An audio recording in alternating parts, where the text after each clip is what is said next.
పెద్దలు రఘోపాల్ sir, Jeevan sir, Bhagavanth Reddy అన్న గారు, రామక్క గారు, విమలక్క గారు, మసూర్ గారు, మరి కూడా నమస్కారాలు. సంస్కరణ సభ 20 సంవత్సరాల నుంచి ఎంతోమంది అమరవీరులైనరు. ఎందు గురించి అనేది ఒక చర్చ. వాళ్ళేమి ఉద్యోగాలు కావాలని లేరు, వాళ్ళేమి ఆస్తుపస్తులు కావాలని లేరు, వాళ్ళేమి కంపెనీలు కావాలని లేరు, కార్పొరేట్స్ కావాలి. కానీ గ్రామీణ ప్రాంతాల్లో ఉన్న పేదరికము నిర్మూలన కావాలి. వాళ్ళకు విద్య కావాలి, వైద్యం కావాలి, ఆరోగ్యం కావాలి. కులం ఉండదు, మతం ఉండదు, సాంఘిక న్యాయం ఉండాలి, సమాన హక్కులు ఉండాలి. వాళ్ళ పోరాటం ఏంటిదంటే విభజించి పాలించే ఈ ప్రభుత్వాలు ఏం చేస్తున్నాయంటే ఇప్పుడు కేంద్రంలో బీజేపీ ఉన్నది. ఈ శాంతి చర్చలు జరపాలని మనంతా విప్లవ పార్టీలు కానీ, మేధావులు కానీ, కమిటీ కానీ అంటున్నది. ఎందుకు జరుపుతలేరు అంటే ఈ ప్రపంచం 33 రాష్ట్రాలలో ఉన్న వాళ్ళు కూడా ఇక్కడ ఉన్న మంత్రులు కానీ, ఎమ్మెల్యేలు కానీ వాళ్ళు తప్పు చేసి అధికారంలో ఉన్నారు. మేము శాంతి చర్చలకు వస్తే పేదోడైనా సరే కానీ నీతి నిజాయితీగా ఉన్నాడు కాబట్టి మా బండారం బయట పడుతుంది కాబట్టి మేము శాంతి చర్చ జరపం. వాళ్ళు ప్రాణాలు పోయిండ్రు. మనకు ఎప్పుడు ఉండవు, ఆకలి ఉంటుంది అందుకని నీతి నిజాయితీగా ఉంటారు వాళ్ళు. గ్రామీణ ప్రాంతాల్లో ఆ దోపిడీ చేసిన వాళ్ళు సర్పంచో, ఎంపీటీసో, జెడ్పీసో, ఎమ్మెల్యేనో, కార్పొరేటో ఏదో ఒకటి అవుతాడు. కానీ వాడు ఎందుకైనా అంటే అరే మీ వాళ్ళకి ఇట్లా చేస్తుంటారా, మనం మూట కట్టి వాడిని కొట్టిపించి మన దండిపించి మనం చేపించి వీళ్ళంతా పోయి అడవిలో పడ్డారని చెప్పి నక్సలైట్ అంటే నక్సలైట్ ఎవరి కోసం కొట్లాడుతున్నారు? విప్లవ పార్టీ ఎవరి కోసం కొట్లాడుతున్నాయి? నీ దోపిడీ లేకుంటే మేము కొట్లాడారు, మా వాళ్ళు కొట్లాడారు కదా. నీ దోపితోటిగా వస్తున్నది, నీ ప్రాంతంలో వస్తుంది కదా. మనం ఎందుకంటే ఈ బీజేపీలో ఎంపీలు ఎంతమంది తప్పుడు పనులు చేస్తున్నారు, ఆయన కొడుకులు ఎంతమంది తప్పుడు పనులు చేస్తున్నారు, ఆ ఎమ్మెల్యే ఎంతమంది తప్పుడు పనులు చేస్తున్నారు, కార్పొరేట్ సంస్థ కొడుకులు ఎంతమంది తప్పు చేస్తారు. మరి వాళ్ళను మీ వాళ్ళు చేసుకునే శాంతి మీరేమో తప్పు చేయగాని వీళ్ళు అక్షరైట్లు, వీళ్ళు కుటుంబాకులు పడతారు, వీళ్ళు కత్తులు పడతారు. కత్తి పట్టవలసిన అవసరం ఏమొచ్చింది? నువ్వు చక్కగా ఉంటే, నీ ప్రభుత్వం చక్కగా ఉంటే మా కత్తి అవసరమే లేదు, నీ రూపాయికి అవసరమే లేదు కదా. ఆ పేదోనికి ఏదైతే గ్రామీణ ప్రాంతం జరుగుతున్నాయో అటువంటి వానికి ఏమయ్యా గ్రామీణ ప్రాంతం జరుగుతున్నా ఇంత అడవి భూమి ఉన్నది, ఆ భూమి వంచుతా, నీకు మంచి పాఠశాల కట్టిస్తా, మంచి ఒకటి మీకు ఆరోగ్యంగా హాస్పిటల్ కట్టిస్తా, మేము అందరం సమానంగా ఉంటామండి అనే మాట మేరకు రానే రాదు.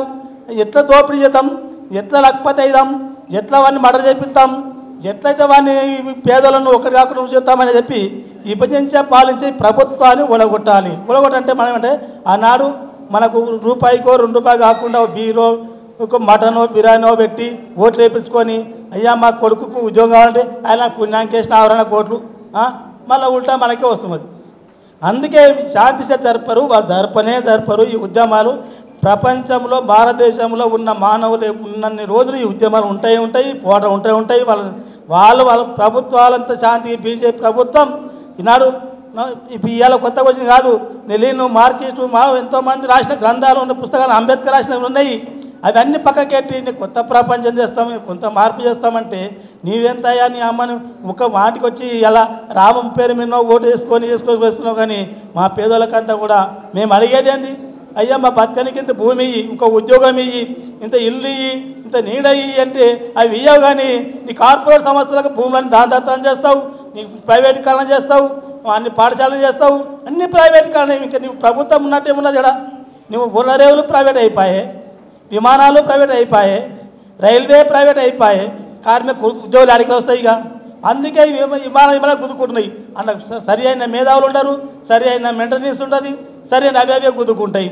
రైల్వే అవే గుద్దుకుంటాయి. ఎందుకు గుద్దుకుంటాయి? వాడికి సిగ్నల్ వచ్చేది తెలియదు, ఏ బండి వచ్చేది తెలియదు. ప్రైవేట్ వాడు ఎక్కడో ఏదో అంతా నాలా గురుకుతాడు, ఇట్లా వస్తాడు, అది గుద్దుకుంటాయి.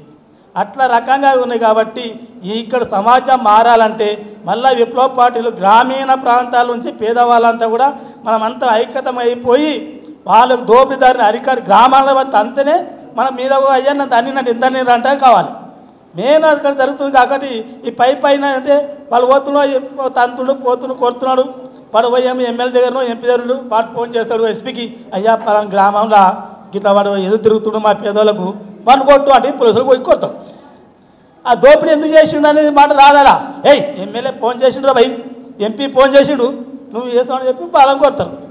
అందుకే మన ఎంపీలను ఎమ్మెల్యేను మనం కూడా బట్టతరపు చేసేటట్టుగా ఒక ఓటుదారులనే బుద్ధి చెప్పాలనుకున్న ప్రజా సంఘాలు ఏర్పడి ప్రజా ఉద్యమాలు ఏర్పడి మన గ్రామీణ ప్రాంతాలకు వెళ్ళాలిగా అయ్యా మీ గ్రామాల్లో ఇటువంటి జరుగుతున్నాయి రేపు వచ్చే తరానికి వీళ్ళని ఓడగొట్టడానికి పని చేయాలి ఒకటే మాట కలిసి అన్ని మేధావులతో ఉన్నారు ఇక్కడ పెద్ద పెద్ద ఉపన్యాసాలు ఇస్తున్నారు మంచి చెప్తున్నారు కానీ అక్కడ పట్టించుకుంటూ లేడు అక్కడ పట్టించుకోవాలంటే అక్కడ ఉన్న దోపిడీ ఉందడా సంస్థ ఉంది ఇలా 1000 ఎకరాల భూములు ఎట్లా వచ్చినాయా ఒక్కొక్క ఎంపీకి 150 200 ఎకరాలు వాళ్ళు మేనిఫెస్టో రాస్తారు నాకు 500,000 కోట్లు ఉన్నాయి జమ ఎరికి వచ్చినాయి రూపాయలని ఆ కార్పొరేట్ కంపెనీలు ఎందుకు వచ్చినాయి కార్పొరేట్ కంపెనీలన్నీ ఎంపీలే ఉంటాయి ఎమ్మెల్యే ఉంటాయి పాఠశాలలు విద్యా ప్రైవేటీకరణ వాళ్ళే ఉంటాయి హాస్పిటల్ వాళ్ళే ఉంటాయి ఇంకా వాడిని ఆస్తి వాడు కాపాడకపోతే మనకి ఆడిస్తాడు మనకేమన్నా చేస్తాడా వాడేమన్నా వాళ్ళ ఆ ప్రైవేట్ కాండి మనం ఆ దోపిడీ అయ్యా అటువంటి ఎవడో అడుగుతాకో అరే వాడు ఇట్లా వాడిని కేసు పెట్టరా పోయి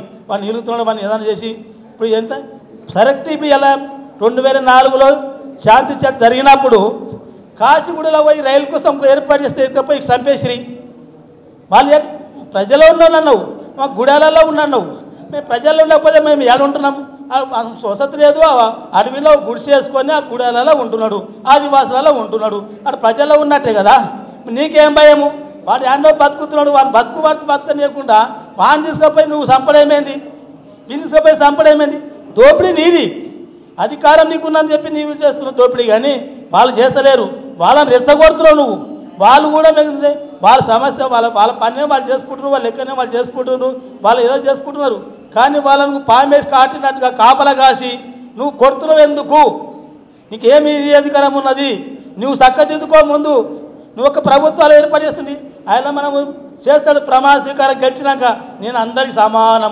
సమానత్వం చేస్తా అందరికి ఏడ చేస్తున్నావు సమానం ఏడ చూసి సమానత్వం చూస్తున్నావు అంత నీదే చేస్తున్నావు రౌడీజాన్ని తెచ్చింది నీవే గుండెలను తెచ్చింది మీరే దోపిడీ చేస్తుంది మీరే కార్పొరేట్ మీయే విద్యలు మీయే వైద్యాలు మీయే అన్నీ మీయే మన పేదోడు పేదరికంగానే ఉండాలి బలిసినోడు బలిసినట్టే ఉండాలి అంటే మన తిరుగుబాటు చేసినాకో అరే వీళ్ళక ఒక మూట కడతాడు ఆయన నీకు 4 లక్షలు ఇస్తున్నా మనం ఉండే కొట్టిరాపు ఆ ఆశకు మన పేదోడు పోతాడు డబ్బు తెస్తాడు అరే పలానా నోళ్ళు ఆడున్నారంటే సార్ నీకు ఇన్ని ఇస్తా ఎందుకంటే ఇప్పుడు గవర్నమెంట్ వాళ్ళకు లొంగిపోయినకు 25,000 30,000 50,000 ఇచ్చి వారు రాష్ట్రాన్ని గుంజుకుంటున్నారు వారు రాష్ట్రాన్ని గుంజుకొని డబ్బు కాసేపడి మన ప్రాణాలు పోతున్నాయి ఇవన్నీ ఆలోచించుకోవాల్సిన అవసరం ఉన్నది కదా నేను ఎందుకంటే మీరు బాగా ఆలోచించుకోవాల్సిన అవసరం దీనికి ఎంతైనా ఉన్నది మన డబ్బుకు లొంగకండి శాంతి చెప్పకండి మనం చేసే శక్తిని మనం ఉపయోగించుకొని ఎవరు తాళి చెప్పకుండా నేను ఎక్కువ సమయం తీసుకోకుండా సెలవు తీసుకుంటా ఉన్నాను.